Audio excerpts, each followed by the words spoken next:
Innal hamdalillah nahmaduhu wa nasta'inuhu wa nastaghfiruh wa na'udzu billahi ta'ala min shururi anfusina wa min sayyiati a'malina may yahdihillahu fala mudilla lahu wa may yudlil fala hadiya lahu wa asyhadu an la ilaha illallah wahdahu la syarika lahu wa asyhadu anna Muhammadan abduhu la nabiyya ba'dahu.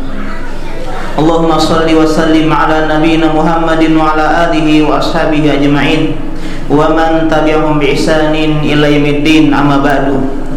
Segala puji bagi Allah Subhanahu wa taala yang pada siang hari ini Allah Subhanahu wa taala memberikan kita nikmat hidayah dan taufiknya sehingga kita mampu menegakkan salat Jumat yang berjamaah, menghadiri Masjid Anwar Azam Masruni yang kita cintai ini dalam rangka menjalankan sebuah ibadah yang sangat mulia, itu menegakkan sholat Jumat yang berjamaah. Tidak lupa sholat beriring salam kita haturkan kepada Nabi besar kita Muhammad sallallahu alaihi wasallam yang tutur kata beliau adalah kebenaran, yang getar hati beliau adalah kebaikan, dan tingkah laku beliau adalah teladan. Kepada para sahabat-sahabat beliau dan para pengikut beliau yang setia mengikuti beliau hingga hari pembalasan tiba. Sidang Jumat yang dirahmati oleh Allah Subhanahu wa taala. Usikum wa nafsi bitaqwallahi faqad fazal muttaqun. Marilah kita tingkatkan ketakwaan kita kepada Allah Subhanahu wa taala. Kita belajar ilmu agama untuk mengenal kewajiban kita, perintah Allah, untuk mengenal larangan Allah untuk kita tinggalkan. Karena itulah adalah sebuah ketakwaan, dan takwa adalah sebaik-baik bekal menghadapi Allah Subhanahu wa taala. Sidang Jumat yang berbahagia. Pada suatu hari, sahabat yang mulia Mu'ad bin Jabal radhiyallahu ta'ala anhu pernah bertanya kepada Nabi sallallahu alaihi wasallam tentang amal-amal apa saja yang menyebabkan seseorang masuk ke dalam surga Allah Subhanahu wa taala. Kemudian Nabi mengapresiasi pertanyaan tersebut, dan Nabi menutup closing statement dengan sebuah pertanyaan, ala ukhbiruka bimalaki dzalika kulli. Mau tidak aku kasih tahu satu hal yang seandainya kalau engkau kerjakan itu bisa menjadi sebuah masterpiece, sebuah kunci untuk masuk ke dalam surga Allah Subhanahu wa taala. Mu'ad bin Jabal tentu mengatakan, bala ya Rasulullah, tentu saya mau wahai Rasulullah. Kemudian Nabi mengatakan sembari memegang lidahnya, kuffa alaika hadza, jaga lisanmu. Mu'ad bin Jabal keheranan, ya Rasulullah, innalahu akhaduna bima natakallamu bih.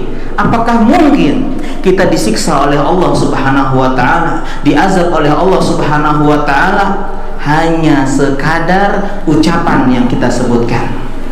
Kemudian Nabi mengatakan, takilatka umuka ya Mu'ad, bagaimana engkau wahai Mu'ad? Hal yakubun nas finnar ala wujuhihim aw ala manakhirihim illa hasaidu alsinatihim. Tidaklah seorang manusia tersungkur ke dalam neraka, diseret di atas wajah-wajah mereka, diseret di atas hidung-hidung mereka, melainkan disebabkan oleh hasil panen dari lisan-lisan mereka. Sidang Jumat yang dirahmati oleh Allah Subhanahu wa taala, kita tidak berbicara tentang ghibah, tentang dusta, tentang namimah, ucapan-ucapan kotor, ucapan-ucapan laknat, tidak.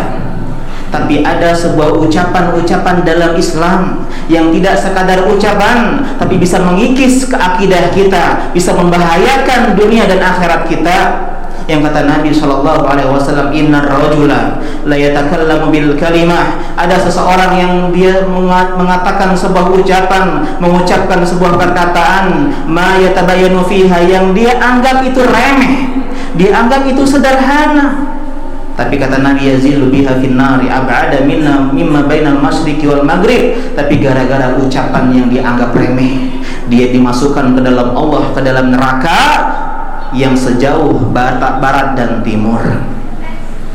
Jadi kita akan belajar pada kesempatan yang singkat ini tentang ucapan-ucapan yang berbahagia, yang berbahaya, yang membahayakan akidah kita, yang membahagiakan prinsip kita sebagai seorang muslim.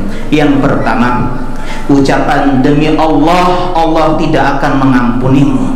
Demi Allah kau itu pasti masuk neraka. Demi Allah engkau nggak akan mungkin masuk ke dalam surga. Ini ucapan yang sangat berbahaya. Al-Kisah di zaman Bani Israel, ada dua orang bersaudara, satu ahli taat, satu ahli maksiat. Setiap kali ahli taat melihat saudaranya bermaksiat, kata beliau, aksir, berhentilah wahai saudaraku. Setiap kali bermaksiat berhentilah, sampai saudaranya ahli maksiat ini ya marah. Khalini wa rabbi, udah biarkan aku sama Tuhanku. Abu Ista'ala ya raqiban, apakah kau diutus Allah untuk mengawasi diriku? Udah biarin aja, ini saya, gak usah sibuk ngurusin saya, urus dirimu sendiri, kata ahli maksiat. Ahli taat pun marah, dia pun emosi dan mengatakan ucapan yang membuat akhiratnya berbahaya. Wallahi la yudkhilakallahul jannah, wallahi la yaghfirullahu lak. Demi Allah kau ini tidak akan mungkin masuk surga. Demi Allah engkau tidak akan mungkin diampuni oleh Allah Subhanahu wa taala. Keduanya pun wafat. Kemudian Allah bangkitkan keduanya. Allah mengatakan, man dalladzi yata'alla alayya alla aghfira li fulan. Siapa yang bilang saya tidak akan mengampuni si fulan? Allah bilang ke ahli maksiat, qad ghafartu lak, idhab wadkhulil jannah bi rahmati. Aku sudah ampuni dosa-dosamu, pergi masuklah ke dalam surga dengan rahmatku. Sedangkan Allah berbicara kepada ahli taat, qad ahabtu amalak wadhab wadkhulil nar. Dan aku sudah menghapus pahala kebaikanmu dan sekarang engkau masuklah ke dalam neraka, wal iazubillah.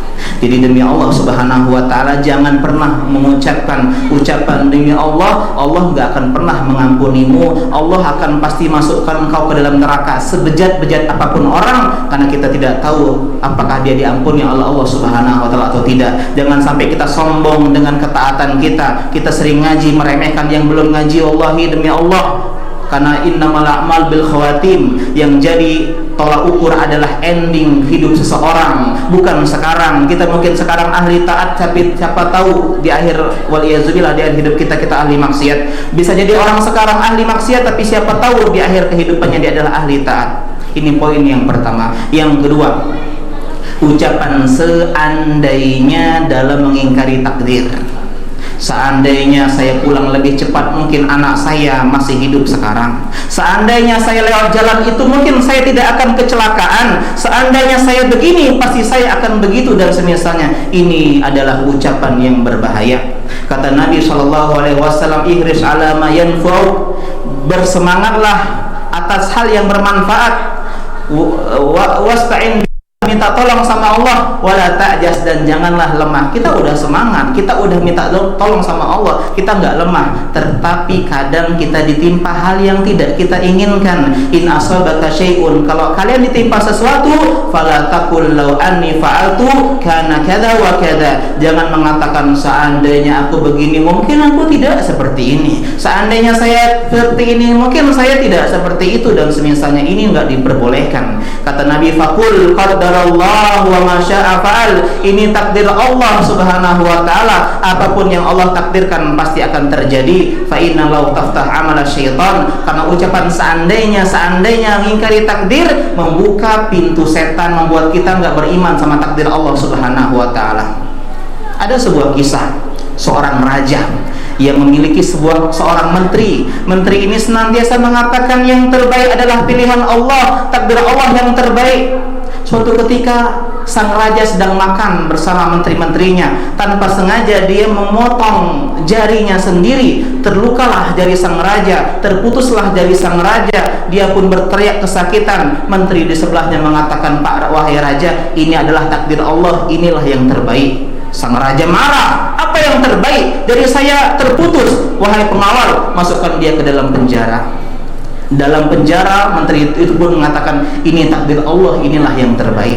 Beberapa saat kemudian, raja dan semua pasukannya pergi ke hutan untuk berburu, tapi mereka ditahan dan ditawan oleh perampok. Mereka perampok bukan sembarang perampok, mereka adalah orang-orang yang menyembah dewa yang butuh manusia untuk disembelih, ditumbalkan sebagai tumbal untuk sesembahan mereka. Semua prajurit pun dibunuh. Tiba giliran raja, ketika dia ingin dibunuh, dilihat ternyata jarinya putus. Katanya, engkau adalah orang yang cacat, manusia yang cacat tidak boleh menjadi tumbal untuk dewa kami. Pergi kau, bebaslah dirimu.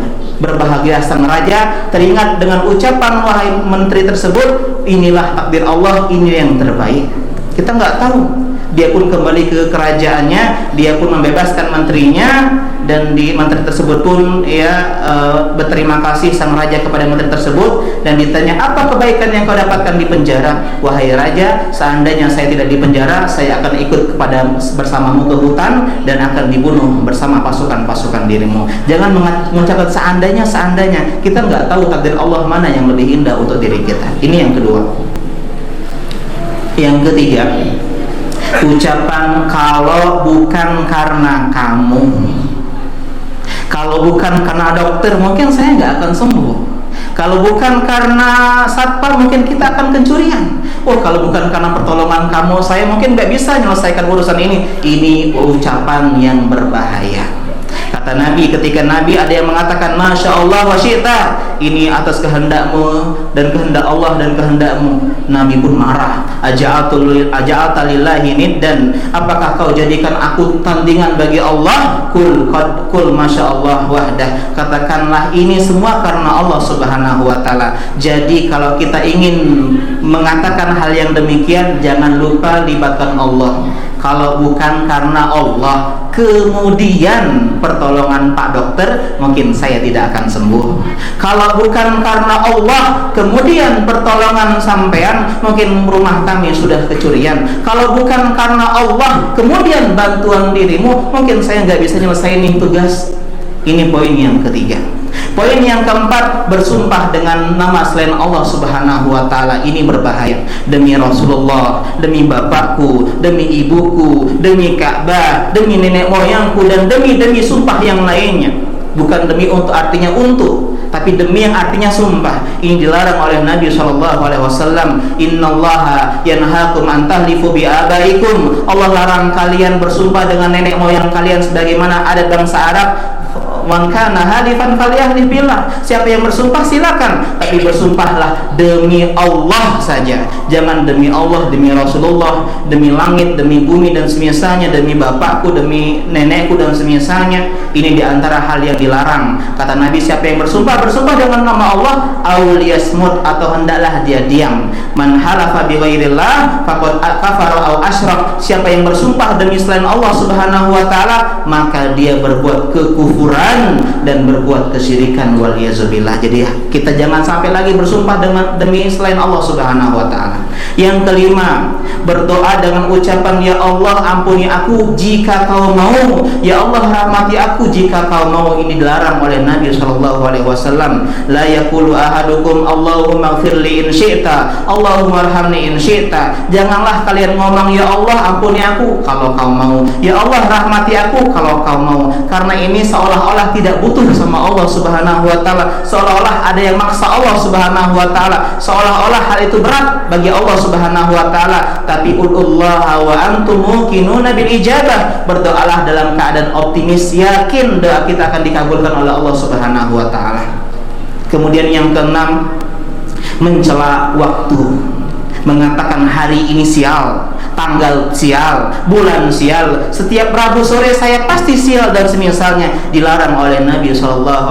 La tasubud dahr, jangan kau celak waktu, fa innallaha huwad dahr, karena Allah lah yang menciptakan waktu. Begitu juga mencela angin. La tasubburih, jangan mencela angin. Ketika angin berhembus kencang, berdoa sama Allah, meminta kebaikan dari angin tersebut, berlindung dari keburukan angin tersebut. Janganlah mencela angin dan mencela waktu, mengatakan waktu sial dan semisalnya. Kemudian yang ketujuh, mengolok-olok syariat Islam, mengatakan yang berjenggot seperti kambing meskipun bercanda, yang mengatakan cingkrang kebanjiran kurang dasar dan semisalnya, yang mengatakan cadar seperti ninja hantu dan yang semisalnya. Hati-hati, ini ucapan yang sangat berbahaya.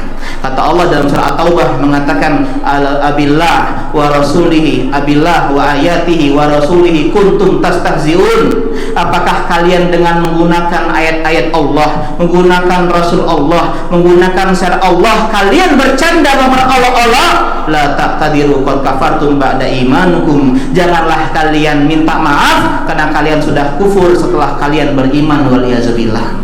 Kalau kita belum paham, jangan mencela. Belajar agama. Kenapa orang melihara jenggot? Kenapa orang dia bercadar? Kenapa orang dia cingkrang? Belajar. Jangan pernah mencela, karena ini yang berbahaya. Ulama sepakat cadar bagian dari Islam, cingkrang bagian dari Islam, jenggot bagian dari Islam. Meskipun sebagian berbeda pendapat tentang hukumnya, akan tetapi kita harus menghormatinya sebagai bagian dari Islam. Jangan kita mengejek-ngejek dan mencelanya. La tasubbu ashabi. Jangan kalian cela sahabat-sahabatku. Lau anna ahadakum anfaqa mithla uhudin zahaban ma adraka mudda ahadihim wala nasifahu. Kalau kalian sedekah sebesar Uhud, gunung Uhud emas, tidak akan menyamai sedekah para sahabat yang hanya 1 mud saja atau setengah mud saja. Karena jangan mencela Rasulullah, sahabat, mencela syariat Islam diharamkan dalam Islam. Dan yang terakhir, mengucapkan selamat kepada hari raya orang-orang kafir. Kita orang muslim berkeyakinan lam yalid wa lam yulad. Allah tidak beranak, tidak diperanakkan. Allah tidak punya anak dan tidak punya orang tua. Allah tidak dilahirkan dan tidak juga melahirkan. Bagaimana mungkin kita mengucapkan selamat, senang, bahagia dengan hari kelahiran anak Tuhan? Bagaimana mungkin?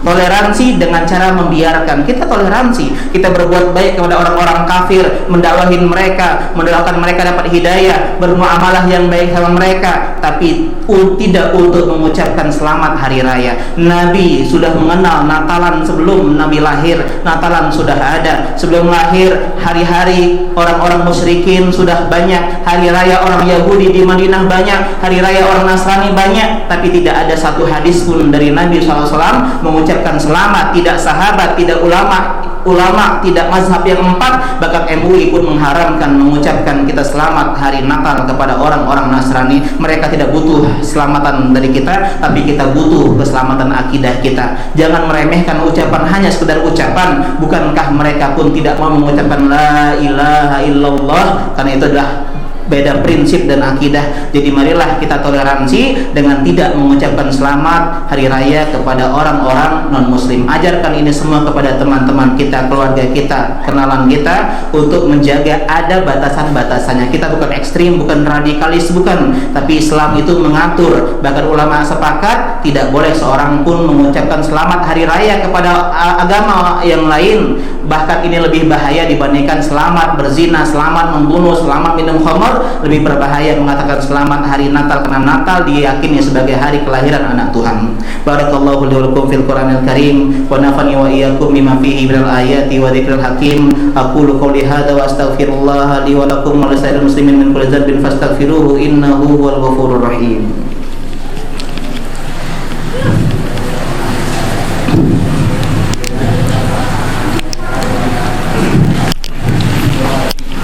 Innal hamdalillah hamdan katsiran thayyiban mubarakan fi kama yuhibbu rabbuna wa yarda. Mungkin demikian ucapan-ucapan yang sangat berbahaya yang kita selain meninggalkan dosa dusta, dosa gibah, menggunjing, gosip, dosa mengadu domba, tapi juga ada dosa-dosa lisan yang berbahaya. Jangan sampai mengatakan demi Allah kau ini pasti masuk neraka, demi Allah kau ini nggak diampuni oleh Allah. Kita nggak tahu. Dan mengucapkan seandainya untuk mengingkari takdir, seandainya saya kemarin itu nggak ikut, pasti saya nggak sakit. Ini nggak diperbolehkan. Dan mengatakan kalau bukan karena, ini banyak sekali, kalau bukan karena kamu, kalau bukan karena kamu, lupa melibatkan Allah Subhanahu wa Ta'ala. Kemudian dia bersumpah demi Islam Allah Subhanahu wa Ta'ala, waliyadzubillah. Kemudian dia juga mengatakan, ya Allah ampuni aku jika kau mau, kalau nggak mau juga nggak masalah. Ini juga diantara ucapan yang berbahaya. Atau dia mencela hari sial, tanggal sial. Nggak ada yang sial. Sial berasal dari dosa dan maksiat kita sendiri, tidak ada berkaitan dengan waktu-waktu kita.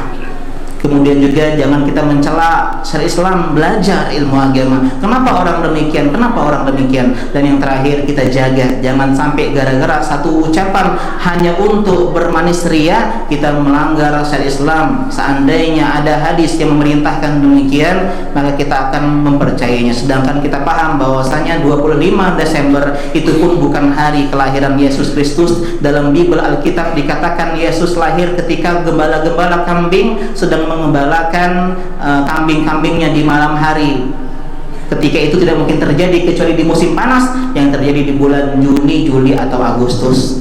Dan tidak ada dalam Bible Alkitab pun ada perintah merayakan atau menyebutkan hari kelahiran Yesus Kristus menurut mereka tanggal 25 Desember. Tidak ada. Jadi itu adalah bid'ah dalam agama mereka. Bagaimana mungkin kita pun memperingati sesuatu yang sudah salah? Sebagian aliran gereja ortodoks tidak merayakan Natalan karena mereka paham itu adalah hal-hal yang dibuat-buat dalam agama mereka. Maka jangan sampai kita mengucapkan hal-hal yang sebenarnya juga tidak diyakini oleh sebagian di antara mereka. Demikian.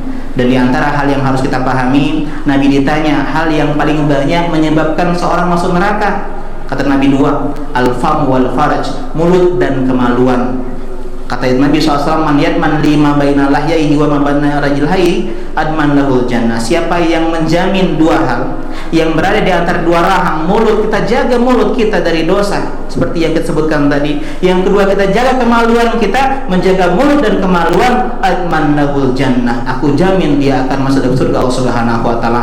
Semoga kita semua jadi orang-orang yang Allah berikan hidayah dan taufiknya, sehingga kita bisa menjaga lisan kita, menjaga kemaluan kita, menjaga akidah kita, biar kita wafat di atas keislaman. Innallaha wa malaikatahu yusholluna 'alan nabi ya ayyuhalladzina amanu shollu 'alaihi wa sallimu taslima. Allahumma sholli wa sallim ala nabiyyina Muhammad wa ala ali Muhammad kama shallaita ala Ibrahim wa ala ali Ibrahim innaka Hamidum Majid. Allahumma barik ala Muhammad wa ala ali Muhammad kama barakta ala Ibrahim wa ala ali Ibrahim innaka Hamidum Majid.